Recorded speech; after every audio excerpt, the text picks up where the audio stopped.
Right, so, ladies and gentlemen, welcome to a brand new episode of the RGM podcast. My name's Carl Maloney, the host today, and I'm joined by Natalie from Loose Articles. Hi, mate. Hi, how are you doing? I'm all right. You?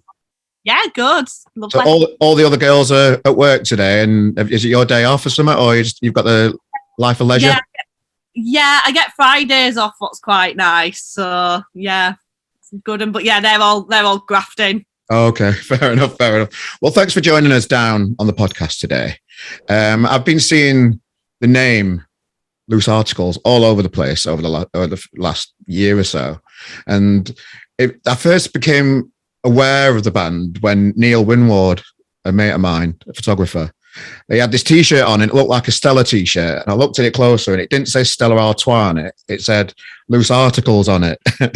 So that got me intrigued straight away. Where did the Stella thing come from? 1 minute, it just went fuzzy then. Sorry, frozen. Where did we get the Stella thing from? Yeah, what's that all about? So it was something we did straight away. We were trying to get a logo, and I don't know where it came from, but I think it was basically just from us all drinking Stella that much. Yes, okay. Apart from Tree, she only drinks flat cider, so she loves flat. Yeah, so every time we get a rider, we get loads of Stella, and she doesn't drink any of it. And she's like, "Oh, we need to get sponsored by flat cider or something." Well, when we're researching the band, you've got photo shoots with Stella all over you. It's just become a thing, hasn't it? Yeah, it was a gimmick, and we just sort of ran with it until Stella Sewers, really. So yeah, that's fair enough. And you've had no contact from the lawyers so far? Not yet. Right. We've made 10 changes to the logo, so we shouldn't do. Fair enough. Brilliant. Well, the first time that I caught you live was at Sightfest last year when you opened up Gorilla. And I've never been in that room as tight as what it was with all the people that were in there. And then just to see how flamboyant you are and colourful and how amazing you are as a band live, just opening that show. It's the first time I saw you live and I'm just like, wow, why have I not known about you before? How do you feel like the band's going at the minute? Amazing, yeah. So we kind of just started a little bit before lockdown and started getting a bit of momentum. We literally our first shows were like May 2019. So and then obviously lockdown happened in March time. So we weren't even together as a live band for a year. But we started to get a bit of momentum there. But then it just after lockdown, it just sort of blew up a little bit, what was a bit crazy. Like we went from playing like these tiny shows to then opening up the Sightfest, playing at a 550 capacity venue that were packed out. So yeah, it was pretty crazy really. And a lot of people went out the way. Sightfest is very busy anyway, but a lot of people I was speaking to on the way to you just to come and see you, they were on the way to see you because they've heard of the band. They weren't just there for the festival though, so we're like there's a buzz around. I like that. Yeah, it was crazy. I remember on the day, like a lot of our friends couldn't actually get into the venue to watch us or anything like that, what was mad because I looked out to the crowd and I didn't recognise any faces, what was lovely because showed that people actually do like us. What's nice. Well, let's go back a little bit. Just starting with you then, Natalie. How did you first decide that music's for you and this is the path that I'm going to follow and see how it goes? How did it taught me through the path of a young Natalie growing up and discovering music as this thing? But I've always loved music. I guess the thing that got me into actually playing music was when I was about 13-year-old, my dad took me to go see Manic Street Preachers. And I just saw Nicky Wire and I just wanted to be Nicky Wire. Hence probably why I'm wearing leopard print now and play bass. Yeah. I'm quite flamboyant in myself. But it's subconsciously hitting me that I just wanted to be Nicky Wire.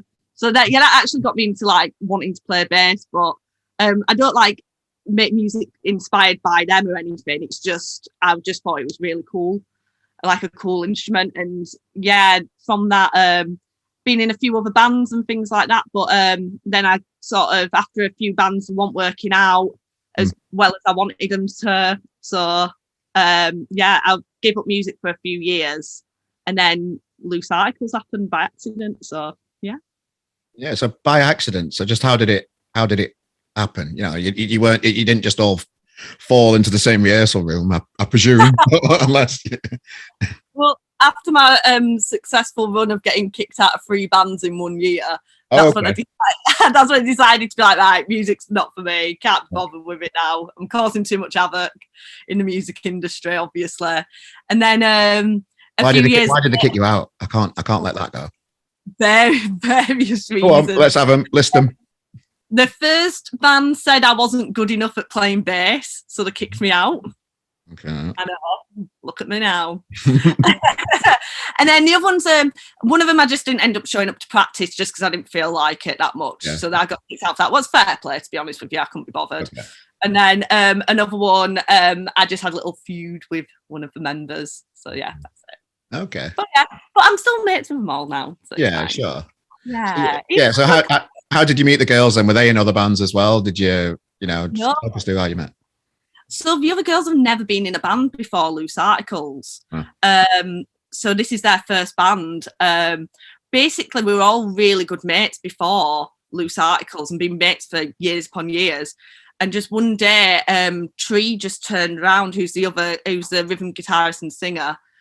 She turned around and we were all at a party together and she was just there like, oh, all our lad mates are in bands. Why can't we be in a band? You play an instrument, why don't we just go for it and do it? And I was quite hesitant at the start, being there like, I don't know if I want to commit to this sort of thing. I know it's a big commitment committing to a band. Yeah. But in the end up we just sort of went for it, and we just sort of happened. Everyone just sort of came to my living room one day and had a little jam. This was before we had the drummer, Louise, but we always wanted Louise as our drummer. And then, somehow we all talked each other into the band. Did you poach Louise then? So Louise, I've known her for years as well. We've all known each other for ages. We just found out that she could drum just on we were chatting about it at the pub, and she just went, I can drum. And we were like, right, we want you because you sound, we just basically wanted our mates in the band. Yeah. So yeah. Just trying to picture that. So how come you didn't know she drummed? It's just one of those really weird things that we just didn't know of. We know her actual instrument is piano. Right. She loves playing piano, and she can play guitar really well as well. She can just play anything. Oh, she's one of them. She's one of them. She's a full musician. Yeah. But we all didn't really know about it. We just thought like she was just it just came into conversation. So yeah. Well, I know you've recently, I've just been looking at and researching the band a little bit. Signed now to a record label.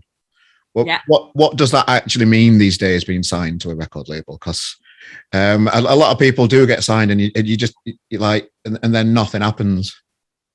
So I'm cynical about the record deals these days because people can do it without them. So I'm just wondering what your experience is. So before we got signed to Alcopop, we were with another little independent label called Dipped in Gold. They put out a few of they put out the Up the Disco 7-inch singles. Yeah. And then after that, this is Alcopop putting out our EP. Basically, they're just putting out the EP for us and financially funding it, really. And just recording and that kind of stuff. Yeah, doing stuff like that. So it really helps out loads because obviously we want to put out physical copies of our music, and we just don't have the money to do that. Yeah. So they've really helped. They help with that side of things as well as marketing and things like that. Okay. So you get a lot of support around the stuff that are they leaving you to just do the music side of it? Because that's not, you don't hear that a lot. I like to hear that. Yeah, honestly, like both Dipped in Gold and Alcopop as independent labels are amazing. Yeah. They just let you crack on. They're honestly the nicest people ever. They're up for a laugh, and they're just, whatever you come to the table. We just went with them like, this is what we've got. Do you want it or not? And they just turn around and like, yeah, we want it. So yeah. So tell us something that you think we'd be surprised about the girls and yourself. Surprised about? It's one of my favourite questions, this one, because something always random always comes out. I was speaking to Johnny Brown and he's into ice skating. I know. So I just like throwing it in there, a little bit of a curveball, just to try and understand you as personalities a little bit more. I'll speak for myself rather than the other girls because I don't want to embarrass them if I Oh, say okay. something wrong. Fair enough. But something about myself, music-wise and stuff. Everyone always thinks I'm into like just the sort of music I play. Yeah. But I'm actually like the biggest Bollywood fan ever. I didn't see that coming. Like, perfect. Yeah, there you go. I collect Bollywood records and posters and watch all the films. Like 70s Bollywood as well is my favourite. My favourite film's a film called Dawn, and it's like a bit like a weird, it's sort of James Bond vibe, but not like, it's just really weird. Yeah. What is it about? Yeah, it? Colours and things, and how colourful it is, and with I'm just trying to guess. Yeah. It's the music side of it. I really love Bollywood music, and also the dancing and just how cheesy it all is. So yeah, I guess that's a weird thing. Fair enough. Is there anything nice you could share about the girls? Just like something nice about them that people might be that the girls wouldn't be embarrassed about, and it's just it helps us watch and get to know the whole band. They're not that nice. They're horrible. Okay, that's why they're not. I'm joking. No, honestly, they're the best lasses ever. Honestly, they're like the best of mates. They're all ridiculously talented, like just amazing. And we're all like, as well as doing art. What was I going to say? As well as doing music, we all do like loads of artwork and stuff. Yeah. So like, Evin's an amazing artist. She actually did all of Cabbage's album artwork, like the robots. That's her artwork. And Louise's as well. She does loads of posters around town. I think she's doing the new Strange Days one. And then it's just, and then love it. Just everyone's great. There seems to be, particularly in Manchester as well. She does a really good yeah. Okay. Somebody's calling me. It's my boss at work. Don't know what that's all about. No. So there seems to be in Manchester, in Sheffield, where I'm from, there's there used to be a close knit community between bands, and I don't see it as much in Manchester. I don't see it as much in Manchester, but I do see it with you because I've seen a couple of members, playing with pins and that kind of stuff, and just doing different things with different artists as well. How does that dynamic work? And helping other bands out when they need it. So it's really important to have like a really good music scene where we all support each other. So at the moment, I feel like before it wasn't as well. It wasn't. I didn't really have like as close knit of a music scene when I was back in it ages ago. But this time around with Loose Articles, everyone's very supportive of each other. Everyone goes to everyone's gigs. Everyone's like very much online supportive as well. Like as soon as you bring out some new music, everyone shares it.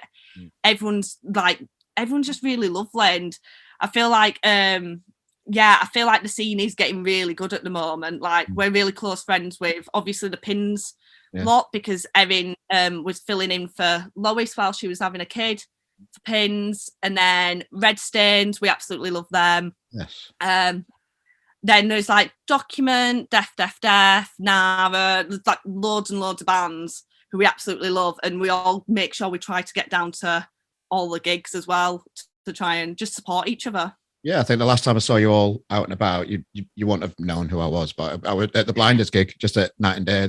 Down there, that was a good night. RGM actually covered the Red Stains gig down at, was it Pierre Atma other day? When we were last Saturday? Was it Pierre Atma or Atma?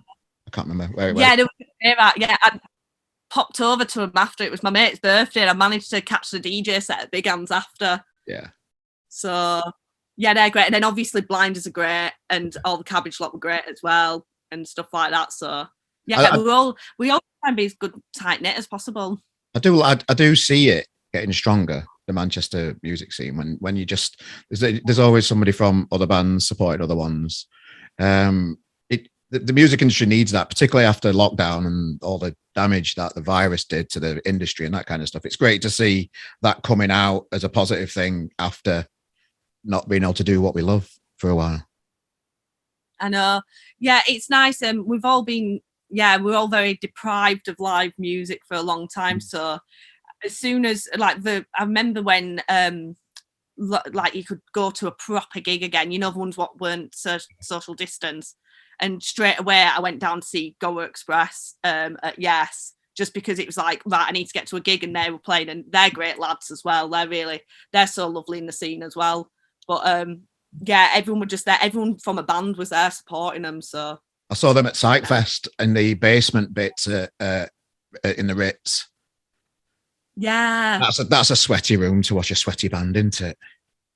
Yeah, we've played in it twice now. Right. It's fun. We did it Sightfest 2019, and then we also played it for the John Hall gig as well. Oh yeah, it was really fun. It might have been the John Hall gig. Yeah. I bet I'm getting mixed up. I don't know. I can't. They all blend into one, don't you? When you go to a lot of gigs, I think it's good. Yeah, it does. So what's kind of like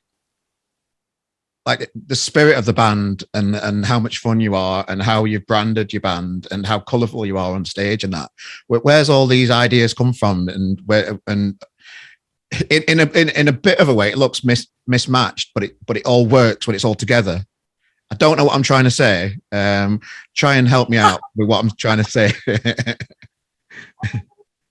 Right, we'll go with colourfulness. Yes. So a lot of our stuff that you see online mainly are orange and teal are our colours, and that's mainly because I'm usually wearing all orange sort of clothing with tiger or leopard print stuff, and Tree, the other singer, she only wears teal. Okay. Usually it's really weird, and we thought we'd merge it together. And then on stage, a lot of our outfits that we wear, our friend Ashley makes them. So we've got a really good fashion designer, I'd say. Nice. Like making our outfits. It's no fashion designer. Progression. Things are going well for you now. Well done. I know. It's nice because we just like supporting our mates like clothing brand as well. So it's good for her as well, and like it's good to support your mates in slow fashion. So yeah, I guess that's that. And then the rest of it, it's just us, just being us. On stage, if you see us acting the way we are on stage, we're just like having a laugh. Yeah. I absolutely love it, and I think it's quite inspirational to a lot of like young girls that are getting into music now. There is a change happening. There's more females feeling like they can, crack on with music and go for it. I think a tide's starting to turn. Maybe not on the festival stages yet. It's not proportionate, I wouldn't say, but it feels like it's tide happening. Yeah, there's a lot of festivals where there's a lot of female bands and artists out there. It's just they're not getting booked. So it needs, and then they're not getting the platform they need through record labels and things like that. So as soon as there's a change in the way, not all, like there's some really good ones. Obviously, we found the good ones, but there's somewhere they just need to sort of be more mindful of, booking women artists and also artists of, who aren't just white, basically. So just, it's, just need to be more mindful of booking. Why do you think they haven't been booked historically? That face. I'm not sure, really. I guess it's getting deep nowadays. I'm not sure. I guess I'm not sure. I guess don't know why they haven't been booked before. It's ridiculous today. When you think about it and you just see how much talent out there, it's just not right. Yeah, it's good now because I do know a lot of like smaller festivals, things like Confessional Festival in Blackburn. They do it in a church. It's really good. I know that the year that we was playing it, they made an effort of on one day, just all the acts were either they had a female member in or they were all female. And they made such an effort of having this massive split of, female to male artists, but they didn't preach about it. What I found really, they made an effort thinking like, oh, let's book like this. And I think that's the attitude that a lot of people need to sort of approach now with the way they're sort of running the music industry. There was a festival that started basically that were only just going to put girls on, and that were like their selling point for it. Yeah. But I know what you're saying. You know, shouting about it and saying, "Oh yeah, I've got 50% women, 50% men. Oh, look at me, aren't I good?" It don't feel right as something to Yeah. celebrate, does it? It should just be what it Be the is. thing, shouldn't Yeah, it?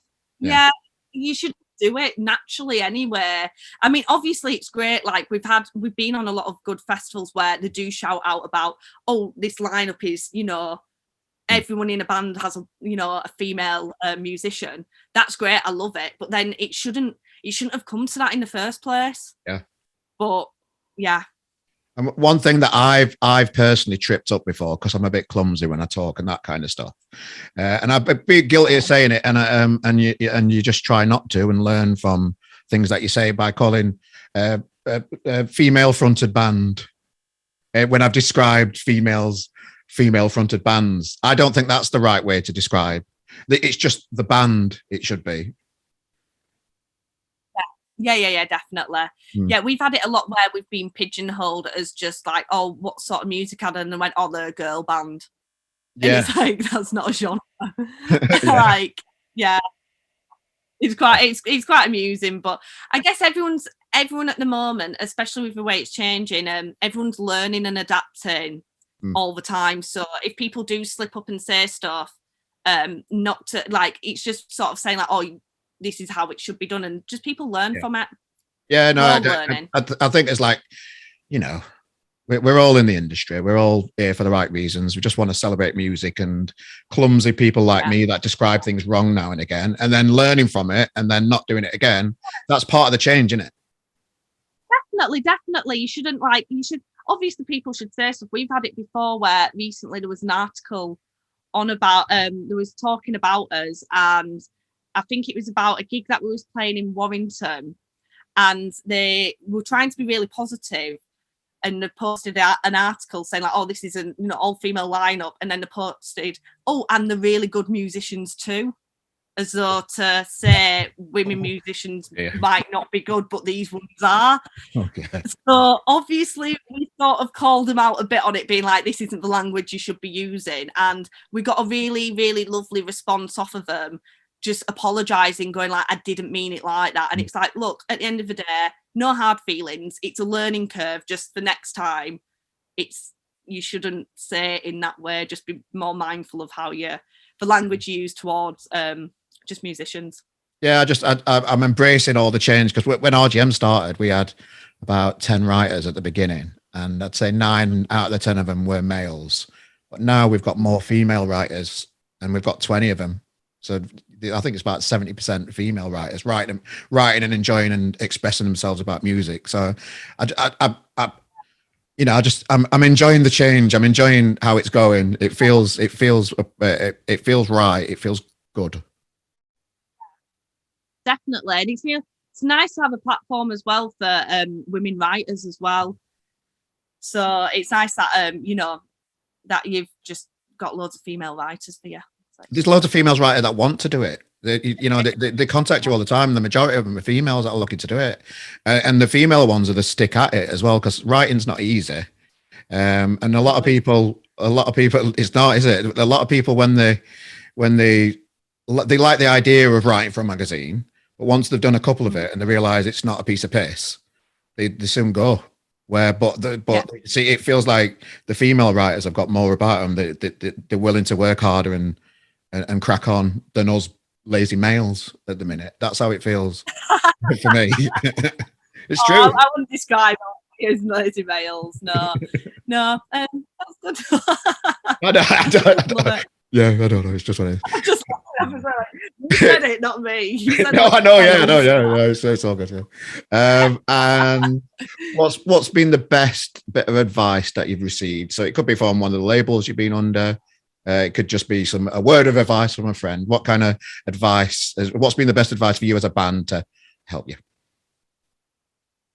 As a band, I guess I don't know if it's from anyone in particular, but it's just in the thing of like, every knockback you get, don't take it to heart, just keep on going. We've had a lot of knockbacks as a band, and I guess it's one of those where we've all said it to I guess it's advice from each other, just being like, right, let's regroup, we've had a bit of a knockback here of something that might not have gone to plan. Let's just, it's a learning curve. It wasn't meant to be.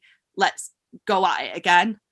So it's sort of like just keep on going, and everything happens for a reason. And if something doesn't work out, it hasn't worked out for a reason. There's going to be something better that's going to come down the line. Just keep on going. Great advice. Nice one. And then this Foo Fighters thing happened. Oh, yeah. The big Foo Fighters thing. Just tell us about how it all came about and what. Yeah. What is it? Crazy because we haven't. So it got announced last year for this year. So we haven't even played it yet. And it's just like blown up massive. We just got an email. This is before we had a booking agent, before we had, before we was with Alcopop or anything like that. We just got an email from a promoter just saying, hi, Loose Articles, interested in playing this gig. We've got this gig, a Loose Articles interested in playing. The Foo Fighters have requested for them. Bullshit. Is that what you thought straight away? That's what I've got. Go on. I was there like, what is going on? I was there like, it's that. Well, we did think it was a bit of a joke, but then we were like, nah, this is like a proper like promoter's email. Like I know I work in venues. I know who the promoter is. So I was like, this is. Well, I don't know them personally, but I know like they're legit, people. I was just there like, what is going on? How have the Foo Fighters requested us? How do they know who we are? Yeah. Like at this time, we had, I think, maybe 6 songs out on Spotify, all with like 1,000 listens. That's it. Yeah. So how did they find you? Did you ask why us? No, of course not. Yeah. Just crack on. I think it's one of those that we're just going to ask them to the face, like, how do you know who we are, sort of thing. But it was quite nice. I screenshotted the email as well, so I can actually prove it to people, being like, look, we did say it. Yeah, it's true. It is going to happen. It is going to happen. It's true, yeah. Well, yeah, because we had to keep it quiet for quite a while until. How did that go? Well, it was like the worst kept secret in Manchester, honestly. Like I remember, I think it was our drummer Louise. Like anytime she got like a little bit pissed and the conversation would go dry, she'd just be like, "I'm playing with the Foo Fighters." Like, what? Yeah, it's quite a funny one, really. It's just people don't really believe it that much half the time. I don't even believe it at the moment. Are you planning ahead to play the bigger stage? Because obviously it's a Manchester cricket ground, Old Trafford, isn't it? So that them stages are big. Yeah. It's like a tennis court, them big things. And I know, I live around the corner. Yeah. How are you gonna how are you preparing for that big stage? Because you might be quite far from each other. It might not be the same experience. It might be harder. I guess it's I don't know how we're gonna prepare for this one because we're literally playing this tomorrow. We like playing Gulliver's tomorrow. Yeah. So that's right. Okay, fair enough. I guess it's one of those where we're just gonna have to just go with it, and then I don't think we can really prepare for it. I think unless we all go to a big field and pretend start doing air guitar and drums. Yeah, I think I've got confidence in you. I think you'll just have it, won't you? Well, I think they'll be quite thankful because I always hit everyone in the face with my guitar by jumping about too much. So if it happens at this gig, they're going to be few. I'll probably get kicked out of this band if I hit in the face. Fourth band kicked out. So how long is it till the gig now? We're in March now. So when June. June. So it's time's ticking on. Do you know what the day looks like or anything like that? Do you know? No, it's just one of those dream scenarios that you've got coming up in it. Love it. It's coming up. I guess you can't really prepare for something like this. You just have to go with the flow, really. I mean, you can practice as much as possible, obviously, but the best practice is playing live anywhere. Yeah. We've got a good team behind us now. We've got a lot of good people around us who are going to help us out, especially on the day and things like that. Yeah.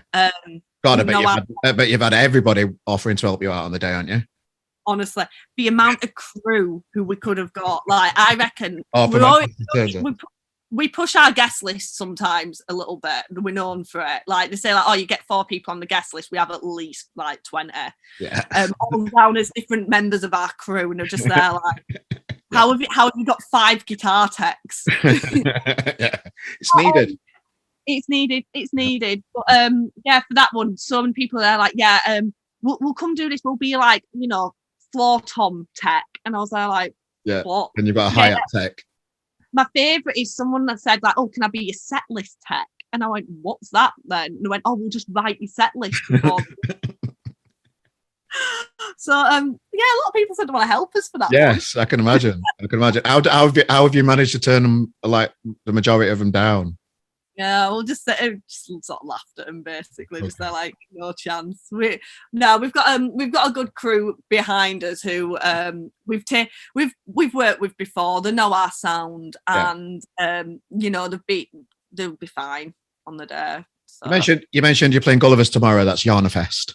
So this podcast will be out in April anyway. So we're going to do like a show all around Yarnfest because RGM is sponsoring. We're sponsoring the 33 Oldham stage. That looks like a good one. I like the look of that venue as well. I've never had a gig on there, but we're just helping Ben out sponsor it, and I'm looking forward to Yarnfest tomorrow. I think it's going to be great.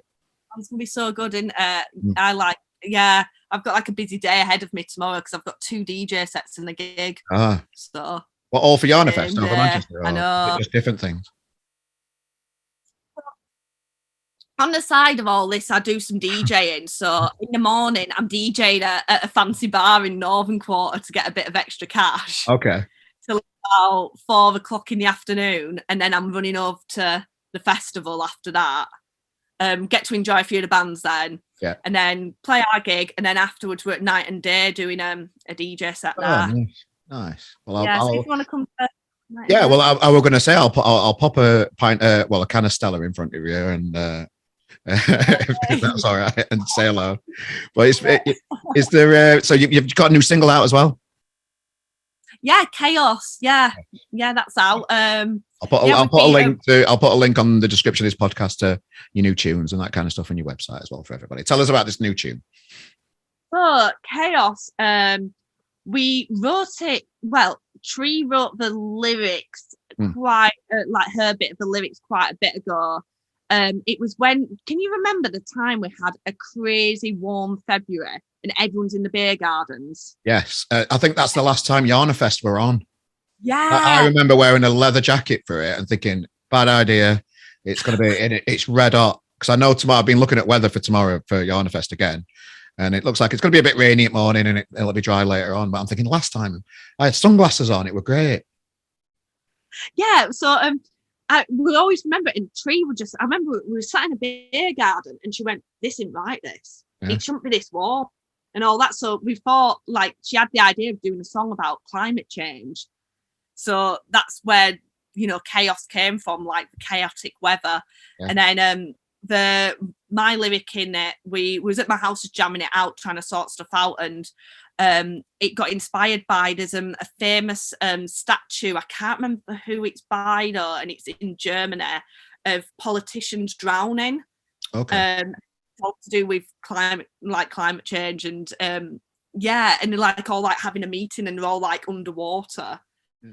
So that's where that comes from. But that's basically the song. We've gone quite hard with this rather than talking about getting pissed at the disco. We're talking about climate change and making positive change to the world, Natalie. Well done. I know. Really, we just want to get on like a David Attenborough, like some. Yeah, that's what we're gonna do. But yeah. Well, if you're listening to this and you've not found Loose Articles as a band yet, just click on the links that I'm going to put in the description of this band. Get to know the band, embrace this band. I'm really enjoying what you're doing, Natalie, and I really appreciate your time today. Pass on the RGM love to all the girls as well, and just keep doing what you're doing because you're doing well, mate. Oh, thank you so much, and thanks for chatting to us. Anytime.